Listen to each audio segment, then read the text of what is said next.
I've interviewed Professor Mark Winfield from York University about the curious situation in Ontario with regards to the electricity system. So there are three nuclear plants that are going to be going offline during the 2020s, one for being retired, a couple for refurbishment. And the only way to replace what is a considerable amount of electricity is with natural gas. Well, many municipalities in Ontario, including the city of Toronto, are upset that that will increase greenhouse gas emissions during a time when the whole country is trying to bring them down. So the independent system operator in Ontario is launching its own consultation process. And I'm going to talk to Professor Winfield about that today. So welcome to the interview, Mark. Good afternoon.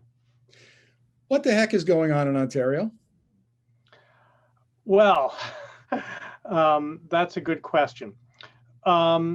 Essentially, the IESO, which is the system operator, has set in motion a kind of consultation / study to examine the possibility of a natural gas fire generation phase out in Ontario, mostly because the Ontario Clean Air Alliance, which is an NGO, which was actually instrumental in the coal phase out, is now running a campaign for a gas phase out and has been quite successful in bringing municipal councils on board around this. And so IESO has felt the need to respond. One needs to keep in mind that the IESO has already, to a certain degree, put its cards on the table that it doesn't like the idea of a gas phase out. So where this leads, I'm not entirely sure.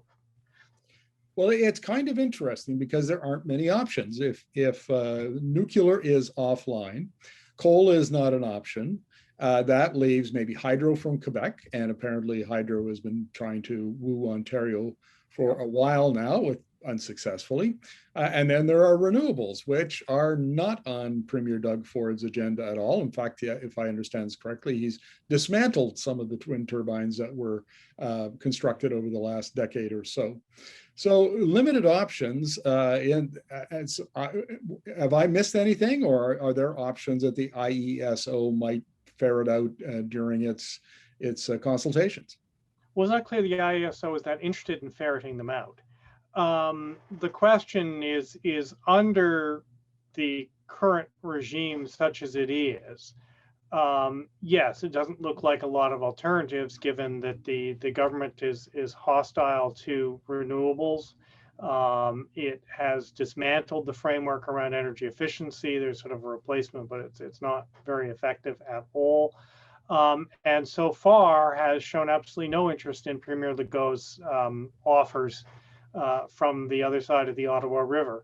Now, if those options are put back on the table, I think it does become a somewhat different conversation. We do know that Quebec has offered on the scale necessary to replace some of the nuclear baseload generation, firm supply, and that's allowing for the continuing relationship in terms of dealing with emergencies and surpluses and all that kind of thing. There is considerable potential for cost-effective conservation.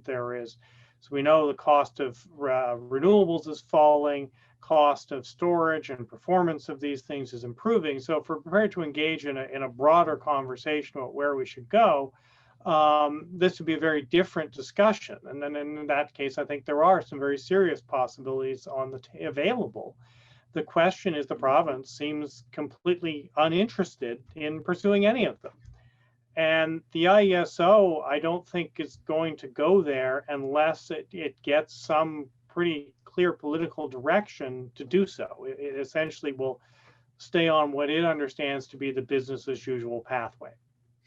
Is there any chance that this consultation process, if municipalities, especially the big ones, come to the table and express their concerns, NGOs and other stakeholders come and express their concerns, that this might actually be a bit of a wake-up call for the Ontario government that would change Premier Ford's position on this?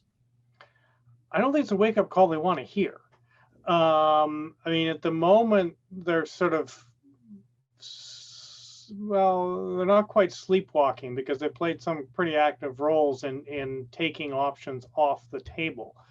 I think where this becomes complicated is around the implications of the current pathway, which is essentially to run the existing gas fleet more intensively, very much more intensively, basically to substitute for the units at Bruce and Darlington as they come offline for refurbishment, and possibly to pick up some of the slack from Pickering's retirement, although it's less of a problem. It's been effectively responsible for a lot of the surplus baseload generation.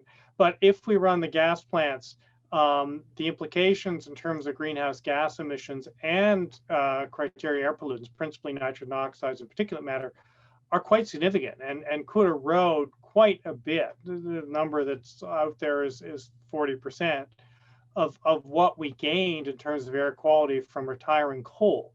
So that could become a complicating factor, that we're in a situation, and an unusual one these days, where you'd actually see pollution going up, and not just greenhouse gases, but also the kinds of things that directly affect people's health and that cause people like the Ontario Medical Association to jump into these conversations 20 years ago when the coal phase out was being discussed. So there is some potential for this to go in ways that the IESO may not want it to go. It could reinforce perceptions around how big a problem the pathway that they're on could turn into.